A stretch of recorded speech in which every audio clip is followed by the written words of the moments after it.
Balitang showbiz naman tayo. Rocco Nacino at girlfriend nitong si Melissa Gohing engaged na.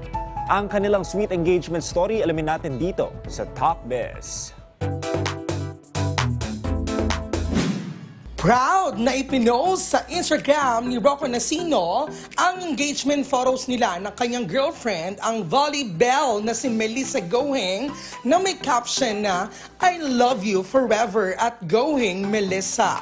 May kasunod na post din ng DLSU lady spiker na si Melissa patungkol sa kanilang engagement na may sweet caption na the easiest yes I've ever said in my life. Sa isang article na inilabas ng Bandera, nagkakilala ang dalawa ng maimbitahan si Rocco na manood ng laro ni Melissa. At taong 2017, nag-umpisang magpadala ng mga regalo si Rocco sa magaling na libero bilang isang secret admirer. Nagsimula ang kanilang relasyon noong 2018, 2 taon matapos ang hiwalayan ni Rocco at Lovie Poe. Fifi para sa Talk Biz!